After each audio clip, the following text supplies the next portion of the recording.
Between 1968 and 1974, Northern California lived under the shadow of a killer whose name has become synonymous with terror and mystery.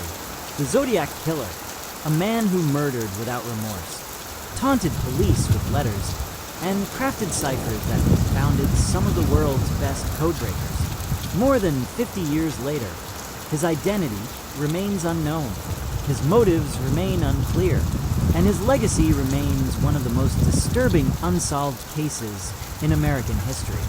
Tonight, we revisit the crimes, the letters, the suspects, and the chilling possibility that the Zodiac walked among the public unnoticed long after the murders stopped. The Zodiac's confirmed attacks began on December 20th, 1968. Betty Lou Jensen, age 16, and David Faraday, 17, were on their first date. They parked on Lake Herman Road, a quiet stretch near Vallejo, at approximately 11:15 p.m. Their lives ended in a hail of gunfire. Betty Lou was found shot in the back while attempting to flee.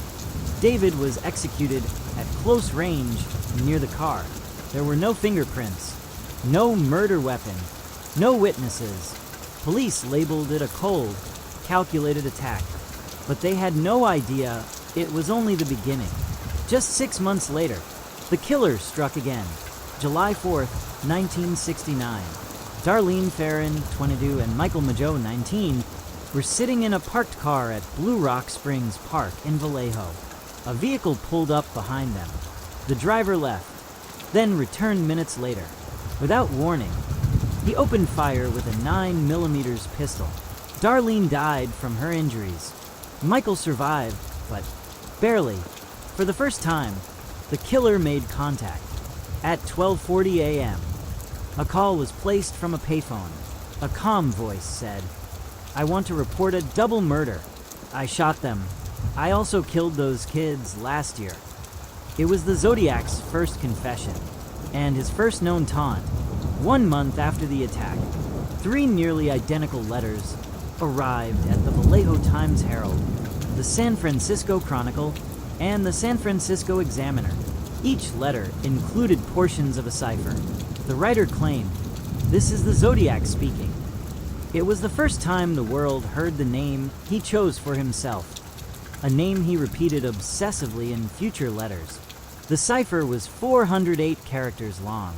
When 2 school teachers cracked it, they discovered not a confession, but a chilling proclamation. "I like killing people because it is so much fun. It is more fun than killing wild game in the forest."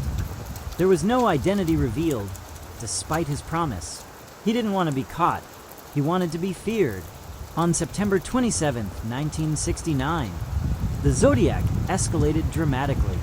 Brian Hartnell and Cecilia Shepard were picnicking at Lake Berryessa when a man approached wearing an execution-style hood marked with the Zodiac symbol. He tied them up. He stabbed them repeatedly. Then he walked calmly to Brian's car and wrote a message on the door. Vallejo, December 20th, 68. April 4th, 69. September 27th, 69. 6:30 p.m. By knife. Cecilia died 2 days later. Brian survived to give a detailed description of the Zodiac's chilling outfit. Minutes after the attack, the killer called police from a payphone to report the crime, again confessing in his own voice. The Zodiac wasn't hiding. He wanted attention. 2 weeks later, the Zodiac attacked again. October 11th, 1969, San Francisco. Taxi driver Paul Stein was shot in the head by a passenger. While it initially looked like a robbery, a letter soon arrived proving otherwise. The Zodiac sent a piece of Paul Stein's bloody shirt to the San Francisco Chronicle. He wrote, "I am the murderer of the taxi driver. Here is the piece of his shirt." Witnesses, including teenagers who saw the suspect wiping down the taxi, described him as white, 25 to 45, stocky, wearing glasses. This was one of the best sightings of the Zodiac. Yet he slipped through police hands when officers stopped the wrong man and let him walk away. a mistake that haunts the investigation even now. The Zodiac's letters grew more disturbing. He threatened school buses. He mocked detectives by name. He claimed victims police never connected to him. Then, in November 1969, the Zodiac sent one of the most infamous ciphers in criminal history. The 340-character cipher, known as the Z340. For 50 years, it resisted all attempts to crack it, until 2020, when a trio of private codebreakers decoded the message. It said, "I am not afraid of the gas chamber." No identity, just more arrogance. He wanted the world to know he feared nothing. Not death, not justice, not consequences. Because he believed he would never be caught. The Zodiac claimed he killed up to 37 people. Far more than the 5 confirmed victims. Some additional cases are considered possible Zodiac attacks. Sherry Jo Bates, 1966, a student murdered in Riverside. A confession letter followed. The Zodiac hinted he was responsible. Kathleen Johns, 1970, a woman kidnapped and threatened before escaping. Her description matched Zodiac's behaviors. Unsolved highway shootings. Several attacks bore similarities to Zodiac's methods. Whether these were truly his crimes remains unknown, but the killer himself insisted police ignored many of his victims. Over the decades, investigators have considered hundreds of suspects. Most were ruled out, but a few remain deeply compelling. Arthur Lee Allen, a convicted child molester with disturbing behavior. He wore Zodiac-style boots. He used the same brand of typewriter. He was identified by several witnesses. But Allen's DNA and handwriting did not match the Zodiac's. Richard Gaikowski, a San Francisco journalist. His appearance resembled police sketches. His behavior was erratic.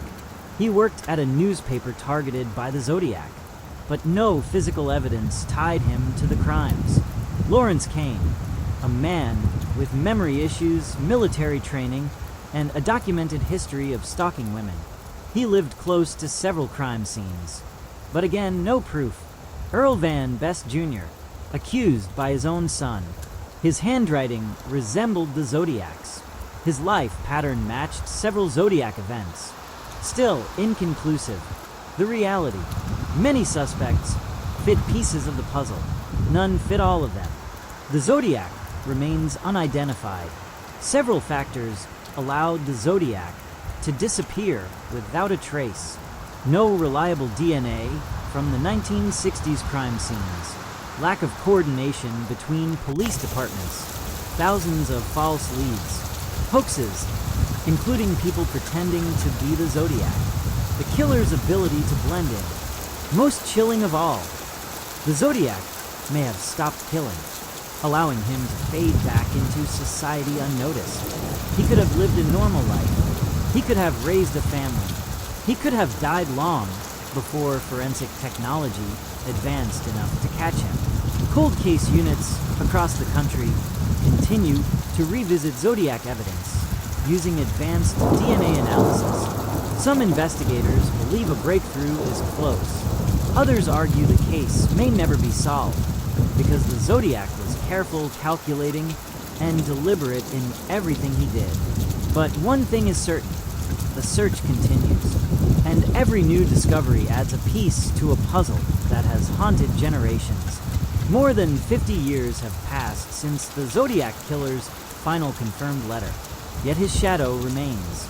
His ciphers, his arrogance, and his brutality carved a permanent place in American history. Will the Zodiac Killer ever be identified? Or is his true name already buried? Hidden behind codes, lies, and decades of silence? Tell us what you think in the comments. If you want more deep dive true crime stories, subscribe and turn on notifications. There are more mysteries waiting in the dark.